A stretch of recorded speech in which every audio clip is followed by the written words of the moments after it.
talk about the Iran situation, if you'd like for me to address that. Obviously, it depends on what you're talking about in terms of use of bomb. I don't think that that's the first thing that ought to be thrown out as consideration in our discussion of that situation down there.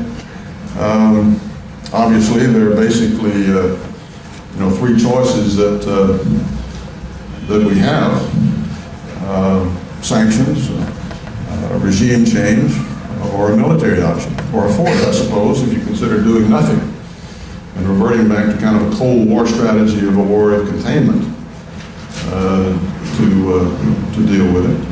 I think that we made some progress on sanctions, but not nearly enough. It's hard to believe that the Russians and the Chinese will sign off on anything in the Security Council that would really put teeth into those sanctions. But efforts are being made. Our European friends have tightened up some of their exports. But Iran is very vulnerable, I think, in a lot of different ways. Their economy is in bad shape. Inflation is high. Unemployment is high. They import about 40% of their gasoline because of lack of refining capacity. There are demonstrations by various groups. You hear reports of Iranian Guard being killed from time to time. And we have a lot of friends in Iran who apparently feel that their leader is trying to drive them off of a militant religious extremism cliff, and they don't want to go there. So some of these problems might work in our favor, especially if we ratcheted the sanctions a bit more. I would think that certainly a blockade would be a possibility if we could get the international cooperation to do that. If we, in fact, were all reading off the same page and saw the nature of the threat, as I believe it exists. That would be one way to hopefully make sure that you didn't have to go to the military option.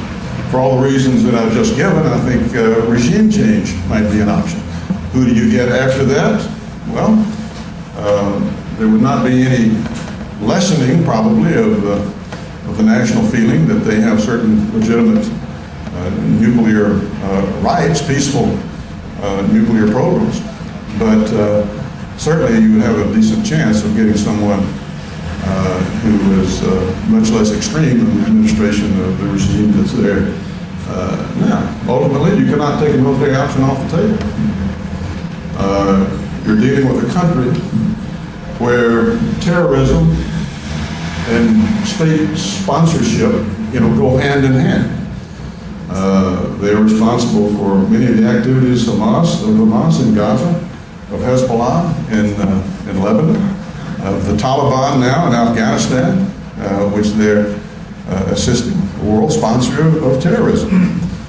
Not to mention what they're doing in Iraq. So they now have the missile capability of hitting our troops, of hitting Israel, of hitting part of Europe. And for many years they've been working on ICBM capability with the help of Russia. And we don't know exactly what stage they're in there. So it is a very, very serious threat. But the first thing we've got to do before we decide on a final plan of action is make sure that all the friends of world stability and freedom look at this threat and the nature of it the same way, to the extent possible. And that we're all in this together. And that the forces of civilization should be aligned against the forces of nihilism in this world. And this is a part of that larger battle.